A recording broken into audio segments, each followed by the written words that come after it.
విశాఖపట్నం ఇది తెలుగు ప్రజల భవిష్యత్తు. అందుకే విశాఖపట్నానికి పెద్ద పెద్ద కంపెనీలు వస్తున్నాయి. చాలా సాఫ్ట్వేర్ కంపెనీలు విశాఖపట్నంలో పెట్టుబడి పెట్టడానికి ఆసక్తి చూపుతున్నాయి. ఎందుకు విశాఖపట్నం అనేటువంటిది ఐటీకి ఒక డెస్టినేషన్ సెంటర్గా మారిందో తెలుసుకునేటువంటి ఒక ప్రయత్నం చేస్తున్నాను. విశాఖపట్నం ఎంతో చారిత్రక ప్రాధాన్యత ఉన్న ఈ నగరం ఇప్పుడు ప్రపంచ పటంపై సరికొత్త చరిత్ర లిఖించడానికి సిద్ధమవుతోంది. ఆంధ్రప్రదేశ్ అభివృద్ధిని పరుగులు పెట్టించేందుకు సన్నద్ధమవుతోంది. సువిశాల తీర ప్రాంతం అపారమైన ఉద్యోగ అవకాశాలకు కేంద్రం కాబోతోంది. గత 4 ఏళ్లలో ప్రభుత్వం తీసుకున్న చర్యలతో వైజాగ్ ఇప్పుడు ఉద్యోగ కల్పతరువుగా అవతరిస్తోంది. ఉత్పాదక పరిశ్రమలకు తోడు ఐటీ లాంటి సేవారంగం అవకాశాలకు నెలవుగా మారింది. గత 4 ఏళ్లలో విశాఖలో వచ్చిన ఐటీ కంపెనీలు చూస్తే భవిష్యత్తు ఎంత అద్భుతంగా ఉండబోతుందో అర్థమవుతోంది. గత 3 ఏళ్లలో విశాఖ నుంచి ఐటీ ఎగుమతులు రెండింతలయ్యాయని గణాంకాలు చెబుతున్నాయి. 100కు పైగా వచ్చిన కొత్త కంపెనీలు వేల సంఖ్యలో ఉద్యోగ అవకాశాలను కల్పించాయి. ఇన్ఫోసిస్, అదాని డేటా సెంటర్లు విశాఖ ఐటీ పార్కులో కలికితురాయిలా మెరుస్తున్నాయి. రాబోయే దశకం విశాఖదే అని నీతి ఆయోగ్ విజన్ డాక్యుమెంట్లు శ్లాఘిస్తున్నాయి. బీచ్ ఐటీ పార్క్ లాంటి కాన్సెప్ట్లు విదేశీ కంపెనీలను ఆకర్షిస్తున్నాయని ఇండస్ట్రీ పెద్దలంటున్నారు. పారిశ్రామికంగా పరుగులు పెడుతున్న విశాఖ ఇప్పుడు సాఫ్ట్వేర్ స్పీడ్ను అందిపుచ్చుకోవడంతో భవిష్యత్తు ఇక విశాఖదే అని స్పష్టమవుతోంది. మోరిటెక్ అనేటువంటి ఒక ఇండస్ట్రీకి వచ్చాను. ఈ కంపెనీ విశాఖపట్నంలో కొద్ది రోజుల నుంచి ఇక్కడ పనిచేస్తుంది. వీళ్ళు దాదాపు ప్రపంచవ్యాప్తంగా దాదాపు 6,000 నుంచి 7,000 మంది హెడ్ కౌంట్తోని వర్క్ చేస్తున్నారు. విశాఖపట్నం అదేవిధంగా ఆంధ్రప్రదేశ్లో విజయవాడ లాంటి చోట కూడా వీళ్ళకు బ్రాంచెస్ ఉన్నాయి. ఎందుకు ఇక్కడ విశాఖపట్నం వచ్చారు, విశాఖపట్నంలో ఉన్నటువంటి ఫెసిలిటీస్ ఏమున్నాయో తెలుసుకునేటువంటి ప్రయత్నం చేద్దాం. నాతో పాటు అరవింద్ ఉన్నారు. అరవింద్ గారు, వెల్కమ్ టు సాక్షి అండి. ఫస్ట్, విశాఖపట్నంలో ఒక ఐటీ ఇండస్ట్రీ పెట్టాలంటే, ఒక కంపెనీ పెట్టాలంటే, ఒక వెంచర్ ఓపెన్ చేయాలంటే ఏంటి అసలు ఇక్కడ ఉన్నటువంటి ఆపర్చునిటీస్ ఏంటి, గవర్నమెంట్ నుంచి ఎటువంటి సపోర్ట్ వస్తుందండి? సో ఓవరాల్గా మేము ఒక గ్లోబల్ ఎంటర్ప్రైజ్ కంపెనీ అండి. సో వీఆర్ అరౌండ్ 6,000+ ఎంప్లాయీస్ ఉన్నాం. Okay, so head quartered in US and also 10 కంట్రీస్లో ఇప్పుడు స్ప్రెడ్ అయి ఉన్నాం మేము.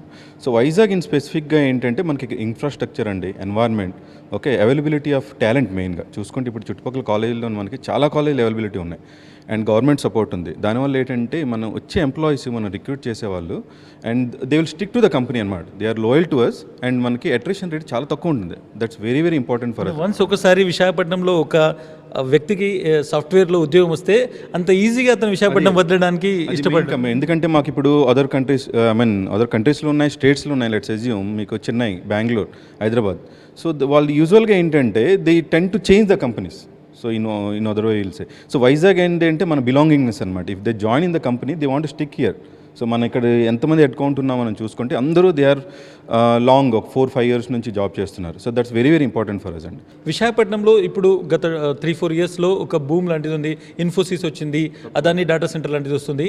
ఇక్కడ ఉన్నటువంటి వాళ్ళలో ఎటువంటి అవకాశాలు చూస్తున్నారండి? అవకాశాలు తప్పకుండా ఉంటాయండి. ఇప్పుడు ఎజ్యూమ్ ఒక కంపెనీ పెద్దదే ఉండడం వేరు, 5-6 కంపెనీస్ ఉంటే ఏంటంటే టాలెంట్ అదర్ స్టేట్స్లో ఇప్పుడు మన ఇక్కడ ఛత్తీస్గఢ్ బార్డర్ కంట్రీ స్టేట్స్లో చూసుకుని, ఆంధ్రప్రదేశ్లో కానీ చుట్టుపక్కల డిస్ట్రిక్ట్లో ఉత్తరాంధ్ర నుంచి చూసుకుంటే కానీ చాలామంది ఇక్కడ వైజాగ్లో పనిచేయడానికి ఎక్కువగా అంటే ఇంట్రెస్ట్ చూపిస్తారు. చాలామంది ఏమనుకుంటారంటే హైదరాబాద్లో అవైలబిలిటీ మ్యాన్ పవర్కి సంబంధించి లేకుంటే కోచింగ్ ఇన్స్టిట్యూట్స్ ఉన్నాయి, కాలేజెస్ ఉన్నాయని చెప్తారు. బట్ అది మీకు ఇక్కడ వైజాగ్లో క్యాటర్ అవుతుందా? అంతమంది స్టూడెంట్స్ మ్యాన్ పవర్ ఇక్కడ దొరికే అవకాశం ఉందా? తప్పకుండా మ్యాన్ పవర్ ఉంది, స్టూడెంట్స్ ఉన్నారు. ఎందుకంటే లెట్స్ అజ్యూమ్ మీరు చూసుకుంటే మనం గోదావరి జిల్లాల నుంచి కానీ లేదంటే తూర్పు జిల్లాల నుంచి కానీ చూసుకుంటే ఎక్కువ ఎట్టుకుంటే హైదరాబాద్లో కానీ బెంగళూరు కానీ వీళ్ళు వర్క్ చేస్తున్నారు. సో వాళ్ళకి ఇక్కడ మనం ప్రొవైడ్ చేస్తున్నాం కాబట్టి ఇప్పుడు కరెంట్ సిచ్యువేషన్లో చూసుకుంటే పెద్ద పెద్ద కంపెనీస్ వాళ్ళందరూ ఇక్కడికి వచ్చి మైగ్రేట్ అవుతారండి. డెఫినెట్గా ఎవరైతే ఉత్తరాంధ్ర జిల్లాలకు సంబంధించినటువంటి పిల్లలు ఉన్నారో, కాలేజెస్ నుంచి బయటకు వచ్చారు, వాళ్ళు హైదరాబాద్లోనో లేదంటే ఇంకెక్కడో చెన్నైయో బెంగళూరు వెళ్ళి ఉద్యోగం చేయడం కంటే విశాఖపట్నంలో అదే కంపెనీలో ఉద్యోగం చేయడం అనేటువంటిది డెఫినెట్గా ఒక మంచి అవకాశంగా చూస్తారు. అందుకే ఇక్కడికి వచ్చేటువంటి వాళ్ళు చాలామంది ఎవరైతే ఇక్కడ సాఫ్ట్వేర్లో జాయిన్ అవుతున్నారో వాళ్ళు ఎక్కువగా ఆ కంపెనీకి స్టిక్ ఆన్ అవుతారు, ఆ కంపెనీ నుంచి బయటికి వెళ్ళరు అనేటువంటిది సాఫ్ట్వేర్ కంపెనీస్ దీన్ని ఒక అడ్వాంటేజ్గా చూస్తున్నాయి. అంటే ప్రతిసారి మ్యాన్ పవర్ని రిటైన్ చేసుకోకపోవడం అనేటువంటిది చాలా సాఫ్ట్వేర్ కంపెనీస్కి ఒక ప్రాబ్లంగా ఉంటుంది. అటువంటి ఇష్యూ విశాఖపట్నంలో ఉండదు అనేటువంటిది కూడా ఒక అడ్వాంటేజ్ చూస్తున్నారు.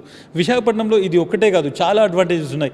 విశాఖపట్నం కనెక్టివిటీ కావచ్చు, విశాఖపట్నానికి సంబంధించి 2 టైర్ సిటీస్లో ఒక డెస్టినేషన్గా విశాఖపట్నం గ్రోత్ అవుతుంది. ఆ గ్రోత్ స్టోరీ ఏంటిదో తెలుసుకుందాం. ఇంకా చాలా సాఫ్ట్వేర్ కంపెనీస్కి వెళ్దాం, వాళ్ళ మాటల్లో విశాఖపట్నం స్టోరీని మనం తెలుసుకునేటువంటి ఒక ప్రయత్నం చేద్దాం. ఎదుగుతున్నటువంటి అభివృద్ధి చెందుతున్నటువంటి విశాఖలో ఇప్పుడు ఐటీ ఇండస్ట్రీ అనేటువంటిది ఒక కొత్త డెస్టినేషన్గా మారింది. ముఖ్యంగా మనం ఇన్ని రోజులు ఐటీ ఉద్యోగాలంటే హైదరాబాద్, బెంగళూరు వైపు చూసేవాళ్ళం.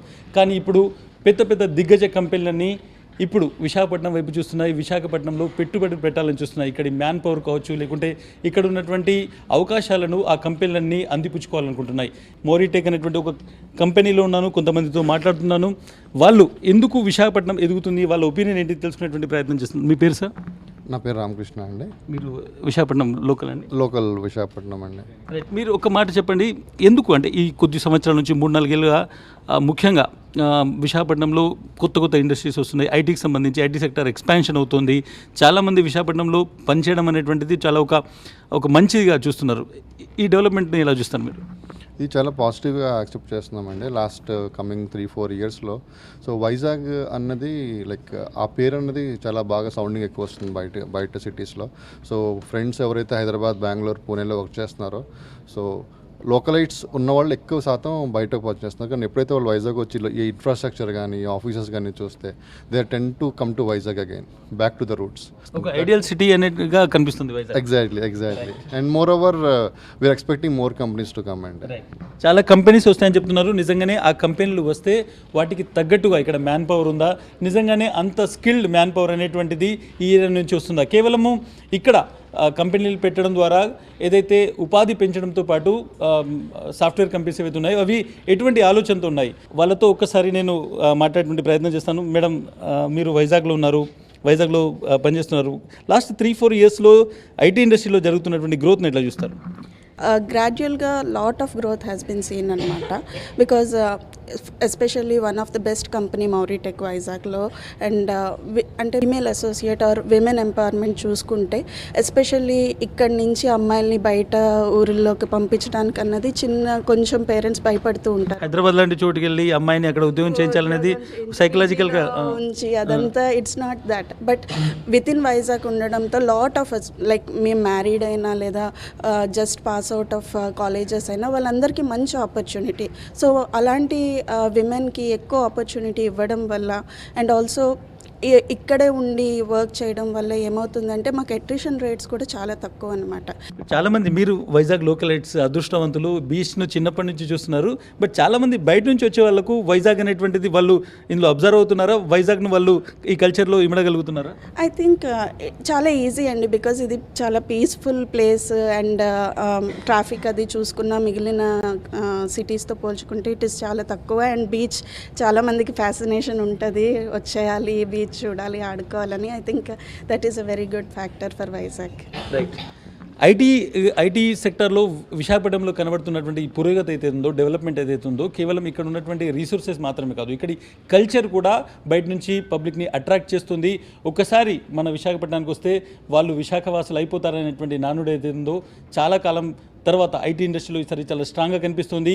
ముఖ్యంగా ఇక్కడ ఉన్నటువంటి ఇన్ఫ్రాస్ట్రక్చర్, రోడ్స్ కావచ్చు, లేకుంటే ఈజీగా ప్రభుత్వము ఐటీ కంపెనీస్ ఇస్తున్నటువంటి సదుపాయాలు కావచ్చు, రాబోయేటువంటి రోజుల్లో విశాఖపట్నాన్ని ఒక ఐటీ డెస్టినేషన్ సెంటర్గా మారుస్తాయనేటువంటి దాంట్లో ఎటువంటి అనుమానం కనిపించట్లేదు. ప్రస్తుతం నేను విశాఖపట్నంలో ఉన్నటువంటి ఐటీ కారిడార్లో ఉన్నాను. ఇక్కడ ఎక్కడ చూసినా కానీ ఐటీ కంపెనీస్ కనిపిస్తున్నాయి. ముఖ్యంగా ఇటీవల వచ్చినటువంటి ఇన్ఫోసిస్ అనేటువంటిది విశాఖ ఐటీ సెక్టార్కి ఒక కలికితురాయిగా ఉంది. నాతో పాటు శ్రీధర్ రెడ్డి గారు ఉన్నారు. ఆయన ఏపీ ఐటీకి సంబంధించి, ఐటీ ప్రమోషన్కి సంబంధించి జీఎంగా ఉన్నారు. సార్ చెప్పండి, ఇన్ఫోసిస్ రావడం అనేటువంటిది ఎంతగా గవర్నమెంట్ పుష్ చేసింది? ఇది ఒక ఎంత పెద్ద అచీవ్మెంట్ అనుకోవచ్చుందండి? డెఫినెట్లీ ఇది one of the major achievement for the software industry in Vizag అండి. Definitely, because why I mean that is because the government has taken very prestigious గా తీసుకున్నామండి. Infosys it is one of the development center in the east coast. Apart from Bhubaneswar, this is the IDC center. It started off in we initially started off the discussions in the month of June of 2022 from the government of AP along with mana IT minister garu Gudivada Amarnath garu, then followed by our principal secretary, and then myself and the team, all of us has coordinated for this Infosys to ground here andi. Hill number 2 idi beach location ki chala advantageous place andi. It is hardly from here around 2 kilometers you can see the beach over here, and that's a beach IT says location from here. And currently as of today 850 employees పనిచేస్తున్నారండి. Infosys రావడం అనేటువంటిది విశాఖలో ఎంత పెద్దగా చూడాలి, ఎందుకంటే ఇన్ఫోసిస్ లాంటిది వచ్చినప్పుడు డెఫినెట్గా చాలా కంపెనీస్ కూడా ఇక్కడ దీని గురించి ఆలోచిస్తాయి. ఇన్ఫోసిస్ అచీవ్ చేయడం అనేటువంటిది స్టేట్ గవర్నమెంట్ వైజ్గా విశాఖపట్నం వైజ్గా ఎంత పెద్ద అచీవ్మెంట్ అనుకోవచ్చు? It's a game changer for the industry sir. Definitely నేను అదే ఇంతకుముందు కూడా అంటున్నాను. It is basically the game changer for the industry. Basically Infosys రావడం వల్ల చాలా ancillary companies are looking back to Visakhapatnam. I was telling earlier also, like when we discussed NASSCOM and followed by, Deloitte has predicted Visakhapatnam as the emerging IT destination. అందువల్ల basically based on that interpretation and the report which has been published recently, we are trying to showcase the achievement which has been done from Infosys. అది showcase చేస్తూ మేము remaining కంపెనీస్ని కూడా attract చేసేదానికి విశాఖపట్నంని we're considering lot many players in the industry to come here and set up the operations అండి. But if you look at the cost of living, the cost ఫ్యాక్టర్స్లో చూస్తే we have actually the drastic change when we compare to Bengaluru and Hyderabad. ఇక్కడ cost margin చూసుకుంటే ఇక్కడ 15% attrition రేట్లో కానివ్వండి, లేదంటే the cost of లివింగ్లో కానివ్వండి. వాళ్ళు అక్కడ చేసేటువంటి ఏదైతే వర్క్ ఉంటుందో దానికంటే 15% తక్కువగా ఇక్కడ ఖర్చుతో ఇక్కడ వాళ్ళు అదే పని చేయగలుగుతారు. అవునండి, that is what I'm. So డెఫినెట్గా వాళ్ళ ప్రాఫిట్ మార్జిన్లో 15% ఈజీగా కనబడుతుంది. Definitely and that city has that potential అండి. ఇక్కడ ఒక్కసారి ఒక కంపెనీకి if they start working, they love working, it's like they are attracted to the city. In fact, that concept is very much seen here, sir. నేను ఒకసారి అదే explain చేస్తాను. ప్రస్తుతం నేను ఉన్నటువంటిది ఒక ఐటీ కారిడార్. మీరు ఎక్కడ చూసినా ఇక్కడ కొండలు, బిల్డింగ్స్, నా ముందట ఒకసారి చూడొచ్చు సముద్రం ఉంది. ఆ సముద్రాన్ని ఒకసారి మనం ముందు నుంచి చూడొచ్చు. కొండల మధ్య సముద్రం అనేటువంటిది డెఫినెట్గా ఇక్కడ వచ్చేటువంటి ఉద్యోగస్తులు అట్రాక్ట్ అవుతారు.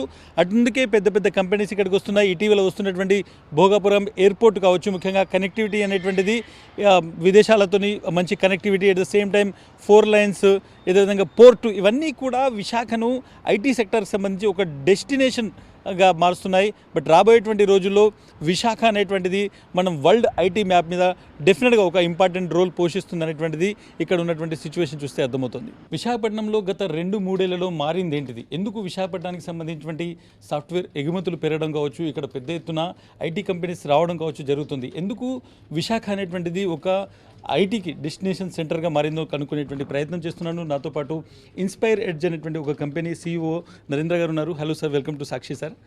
సార్, మీరు చాలా రోజులుగా ఇండస్ట్రీలో ఉన్నారు, అట్ ద సేమ్ టైం వైజాగ్లో ఆపరేట్ చేస్తున్నారు. లాస్ట్ 3-4 ఇయర్స్లో ఒక సాఫ్ట్వేర్ బూమ్ కావచ్చు, లేకుంటే కొత్త పెద్ద పెద్ద కంపెనీస్ వస్తున్నాయి. ఏంటి sir, what is the change sir? అంటే పోస్ట్ కోవిడ్ ఏమైందంటే అండి, పెద్ద కంపెనీలు కూడా మెట్రో సిటీస్ కాకుండా Tier 2, Tier 3 సిటీస్ మీద ఎక్కువ ఇంట్రెస్ట్ చూపిస్తారు. ఎందుకంటే ఈ కోవిడ్లో చాలామంది రిమోట్ వర్క్లో వర్క్ చేస్తూ ఉన్నారు. వాళ్ళకి క్లోజ్గా కంపెనీస్ వెళ్ళాలంటే ఈ Tier 2 సిటీస్లో వెళ్తేనే వాళ్ళకి కూడా ఉపయోగం అని కంపెనీస్ కూడా అనుకుంటున్నాయి అన్నమాట. అందుకని Tier 2 సిటీస్, వైజాగ్ లాంటి ప్లేస్లు చాలా ఆపర్చునిటీ ఉందని మేము కూడా నమ్ముతాం. ట్రాఫిక్ కూడా చాలా తక్కువ ఉంటుంది. ఇప్పుడు మెట్రోస్లో కంపేర్ చేస్తే మనకి ఆఫీస్కి వెళ్ళాలంటేనే దాదాపు 1.5-2 hours పడుతుంది. వైజాగ్లో మనం ఎక్కడి నుంచి చూసుకున్నా సరే 1 hourలో ఆఫీస్కి వచ్చే ఫెసిలిటీ ఉంది. ఇన్ఫ్రాస్ట్రక్చర్ వైజ్గా ఇప్పుడు డెవలప్మెంట్ జరుగుతుంది. At the same time Bhogapuram లాంటి ఎయిర్పోర్ట్ కూడా వస్తుంది. ఇంటర్నేషనల్ కనెక్టివిటీ డైరెక్ట్గా ఏరియాలో పెరుగుతుంది. ఇది ఎంత అడ్వాంటేజ్ అటువంటి అవకాశం ఉంటుంది? డెఫినెట్లీ అండి. ఇప్పుడు వరకు ఉన్న ఒక లిమిటేషన్ వచ్చి ఇంటర్నేషనల్ కనెక్టివిటీ లేకపోవడం అనేది. ఐ థింక్ భోగాపురం ఎయిర్పోర్ట్ కనుక జరిగితే డెఫినెట్లీ అది కూడా ఇంకా అడిషనల్ అడ్వాంటేజ్ అవుతుంది. మీరు చాలా కాలం నుంచి ఇక్కడ ఉన్నారు సార్. ఇక్కడ ఉన్నటువంటి సిచ్యువేషన్లో గవర్నమెంట్ అప్రోచ్ ఎట్లా ఉంది sir? Vizag as a IT హబ్గా డెవలప్ చేయడంలో ఇప్పుడు ఉన్నటువంటి గవర్నమెంట్ అప్రోచ్ని ఎట్లా చూస్తారు మీరు? అంటే గవర్నమెంట్ సపోర్ట్ ఎప్పుడు ఉందండి. Especially land allotments. ఇప్పుడు మాకు 1/2 acre ల్యాండ్ అలాట్మెంట్ చేశారు. మేము ఆల్మోస్ట్ ఆ దాంట్లో కన్స్ట్రక్షన్ చేయగలిగితే ఇప్పుడు చేస్తున్నాం మేము. బహుశా మీరు చూడొచ్చు కూడా ఇది ఇంటర్వ్యూ తర్వాత. దాదాపు 1000 మెంబర్స్కి మేము అకామిడేట్ చేయగలం దాంట్లో. ఇప్పుడు మేము 600 ఉన్నామండి. నాకు తెలిసి ఒక 2-3 yearsలోనే మేము 1000 మెంబర్స్కి రీచ్ అవుతాం. సో అట్లాగే చాలామంది కంపెనీస్కి గవర్నమెంట్ నుంచి మల్టిపుల్ ప్రోగ్రామ్స్ అవైలబుల్ ఉన్నాయి. స్టార్టప్స్లో కూడా ఇప్పుడు స్టార్టప్స్ చూసుకుంటే మేము చాలా స్టార్టప్స్తో వర్క్ చేస్తూ ఉంటాం. ఇండియాలోనే one of the best incubation centre మనకి ఆంధ్ర యూనివర్సిటీలో ఉంది ఇక్కడ. Plus AP government AP innovation society కూడా ఉంది. వాళ్ళు కూడా చాలామంది స్టార్టప్స్ని ఎంకరేజ్ చేస్తూ ఉంటారు. ఫైనల్ క్వశ్చన్ సార్, ఇప్పుడున్నటువంటి సిచ్యువేషన్లో హైదరాబాద్, బెంగళూరు తర్వాత మనకు ఇక్కడ దగ్గర, ఎందుకంటే చాలా వాళ్ళు మన తెలుగు వాళ్ళు హైదరాబాద్లో ఉంటారు, బెంగళూరుకి వెళ్తుంటారు. వైజాగ్ అనేటువంటిది నెక్స్ట్ ఐటీ డెస్టినేషన్ అనుకోవచ్చు. అనుకోవచ్చండి. ఎందుకంటే రిమోట్ వర్కింగ్ ఎవరైతే ఎంప్లాయీస్ ఉన్నారో వాళ్ళకి దగ్గరగా ఉండే సిటీ. చాలామంది తెలుగు వాళ్ళు మీరు చెప్పినట్టు ఐటీలో హైదరాబాద్లోనూ బెంగళూరులోనూ పనిచేస్తున్నారు. కోవిడ్ తర్వాత వీళ్ళంతా ఇంటికి వచ్చి ఇంటి దగ్గర పనిచేస్తూ ఉన్నారు. వాళ్ళందరికీ మళ్ళీ ఆఫీస్కి రావాలి అంటే ఏ కంపెనీలు అయితే ఆఫీస్కి పిలుస్తున్నాయో వాళ్ళందరూ కనుక వైజాగ్లో సెంటర్ పెట్టుకుంటే వాళ్ళకు కూడా ఈజీగా అవుతుంది. Thank you sir. వైజాగ్ అనేటువంటిది పూర్తిగా ఇక్కడ ఒక ఐటీ హబ్గా మారాలి, ఎక్కడో హైదరాబాద్కు లేదంటే బెంగళూరుకు తరలిపోవడం కంటే ఇక్కడ డెవలప్మెంట్ జరగాలి అనేటువంటిది వాళ్ళు కోరుకుంటున్నారు. గవర్నమెంట్ ఆ దిశలో పుష్ చేస్తుంది. ఐటీ సెక్టర్ కూడా చాలా ఇంట్రెస్ట్గా ఇక్కడ ఇన్వెస్ట్మెంట్ చేయాలని చూస్తుంది. కాబట్టి రాబోయేటువంటి రోజుల్లో నెక్స్ట్ డెస్టినేషన్ ఐటీకి సంబంధించి విశాఖపట్నం కాబోతుంది అనేటువంటిది చాలా స్పష్టంగా అర్థమవుతుంది.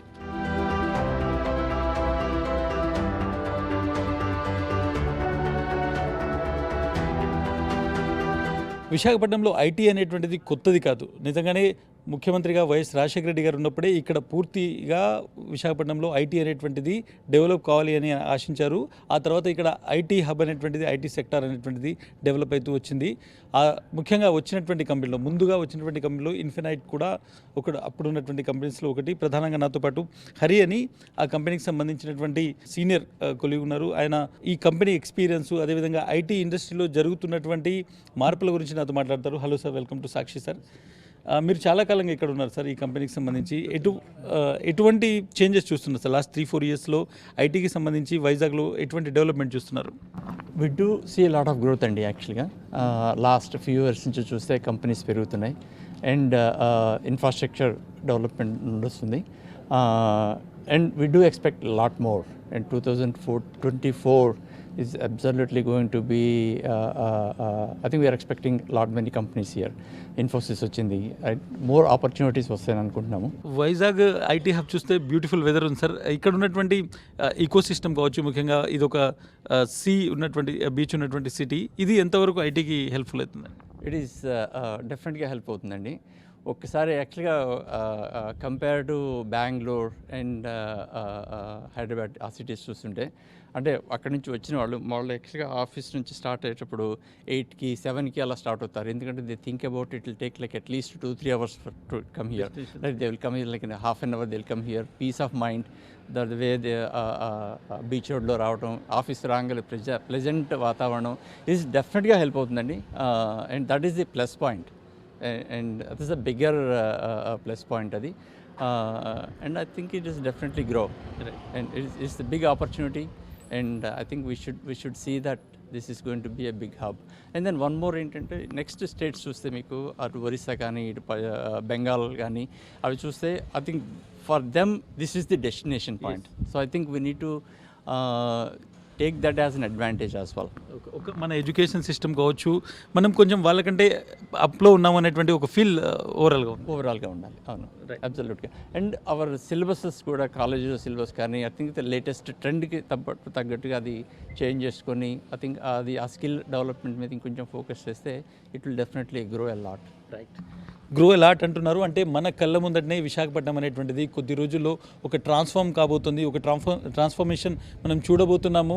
విశాఖపట్నంలో ఐటీ హబ్ అనేటువంటిది చాలామంది చాలా రోజుల నుంచి ఒక స్వప్నంగా చూస్తున్నారు. బట్ కొద్ది రోజుల్లో ఇది కంప్లీట్ అవుతుంది అనేటువంటి ఒక ఎక్స్పెక్టేషన్, ఒక ఆశ, ఆకాంక్ష చాలామంది ఇండస్ట్రీ హెడ్స్ నుంచి కనిపిస్తుంది. విశాఖపట్నంలో ఐటీ ఇండస్ట్రీ డెవలప్ చెందుతుందని, అది చెందాలని కోరుకున్న వాళ్ళలో, ఆశిస్తున్న వాళ్ళలో రవి ఈశ్వరపు గారు చాలా ముందు నుంచి ఉన్నటువంటి వ్యక్తి. ఆయన ఎవరు, ఆయన ఆశిస్తున్నది ఏంటి, ఇండస్ట్రీతో ఆయనకు ఉన్నటువంటి సంబంధం ఏంటో ఆయనతో మాట్లాడి తెలుసుకుందాం. సార్ నమస్తే అండి, welcome to Sakshi sir. Sir మీ గురించి చాలా విన్నాము. ఒక ఇండస్ట్రీ పర్సన్గా, ముఖ్యంగా గవర్నమెంట్స్తో పాటు ఇండస్ట్రీ డెవలప్ కోసము ఐటీని విశాఖపట్నానికి తీసుకురావాలనేటువంటి చాలా ప్రయత్నం చేస్తున్నారు. బట్ నేను ఒక బేసిక్ క్వశ్చన్ అడుగుతాను. నిజంగానే ఐటీ ఇండస్ట్రీ అనేటువంటిది ఇక్కడ రావాలంటే దానికి కావాల్సిన ఇన్ఫ్రాస్ట్రక్చర్, దానికి కావాల్సిన స్కిల్ మ్యాన్ పవర్, లేకుంటే అటువంటి ఒక ఈకో సిస్టమ్ విశాఖపట్నంలో ఉందా? అంటే ఒకప్పుడు దీస్ ఆర్ ద ఏమంటారు differentiating factors, infrastructure, land, and it's starting early startups which grow into large organizations. ఇంతకుముందు ఐటీ ఇండస్ట్రీ అంటే చాలా పెద్ద క్యాంపస్, ఒక 10,000 15,000 కెపాసిటీస్తోని ఇన్ఫోసిస్ లేకుంటే డెలైటో రావాలి అనేటువంటిది. బట్ స్టార్టప్స్ అనేటువంటిది ఒక కొత్త ఫినామినా. ఇది ఇండస్ట్రీని ఓవరాల్ చేంజ్ అయిపోతుంది అసలు, లేకుంటే ఎక్కడైతే Tier 2 సిటీస్ ఏవైతే వైజాగ్ లాంటి ఉన్నాయో వాటికి ఇది అనుకూలమా? Of course, ఇన్నోవేషన్ అన్నది ఎక్కడి నుంచైనా రావచ్చు అండి. It can come from village to semi-urban to an urban thing, to a Tier 2, Tier 1 this thing. If you see, ఇప్పుడు మీరు చూస్తే there's a lot of focused big startups. ఇప్పుడు వైజాగ్ ఉంది, వైజాగ్లో we're talking about 100 unicorns, out of which one is from Vizag. Nobody really knows that AMTZలో ఒక unicorn ఉంది already, mall బే అని. So, but we really do not know that it is there, and it is a huge thing that is existing in Vizag. And let's not always talk about unicorns, but even a Decicon, and 1/10 of a unicorn creates itself, that is a huge company. If you're talking Vizag, heavy industry, petroleum, logistics and ports, pharma, petroleum, there are so many industries that are doing great out here, including marine. So I don't know, and a lot of big companies are already there and can make global impact on the companies. It can get created because of this innovation and startups. Information and knowledge available everywhere. So students, if they do not come out beyond the classroom, and as universities and as government, creating these skill development centers where they can come out and then start tinkering labs, makers labs, hackathons, ideathons. These, if not for entrepreneurship, are great inputs for them to get into good jobs. వచ్చే ఒక డెకేడ్ని ఇక్కడ నుంచి చూస్తే వచ్చేటువంటి ఒక డెకేడ్లో Vizag as an industrial హబ్గా, industrial డెస్టినేషన్గా ఎక్కడ ఉంటుందని మీరు అనుకుంటున్నారు compare to Bengaluru and Hyderabad? No, Vizag already has its place. I know we always, that's the problem with people, because andarki parents అయిపోయిన తర్వాత job is IT and then US and all that. I think those dreams are old, because people will now start realizing that the new generation dream about being their own boss as quickly as possible. 3-4 years work chesi బయటకు వెళ్ళిపోయి, then they want to start their own businesses and want to do bigger things. So if you take that into consideration, we are always comparing ourselves with Bangalore and Hyderabad because of IT. But we are 10th on the GDP. We are no bad. We are just behind Surat, 53 billion USD. I think we are pretty much there on the map. We already have a great industry in sectors, and please don't look at IT. IT is one of them. There are probably about 2% contribution in the whole thing. So please don't overemphasize just on IT. And Vizag has a great potential to go forward. Thank you sir, thank you so much sir. Right, మనం చూడొచ్చు వైజాగ్ అనేటువంటిది ఇప్పటికే అభివృద్ధి చెందుతుంది. కేవలం IT మాత్రమే కాదు, ఇక్కడ జరుగుతున్నటువంటి డెవలప్మెంట్, అది ఇండస్ట్రియల్ పరంగా కావచ్చు, లేదంటే ఓవరాల్గా ఇన్ఫ్రాస్ట్రక్చర్ పరంగా జరుగుతున్నటువంటి డెవలప్మెంట్ అనేటువంటిది రాబోయేటువంటి రోజుల్లో విశాఖపట్నాన్ని ఒక డెస్టినేషన్ సెంటర్గా మారుస్తుంది. అది కేవలం ఐటీ సెక్టర్ మాత్రమే కాదు, ఓవరాల్ ఇండస్ట్రియల్ గ్రోత్లో వైజాగ్ స్టోరీ అనేటువంటిది డెఫినెట్గా చర్చించబడుతుంది అనేటువంటిది రవి ఈశ్వరపు చెప్తున్నారు.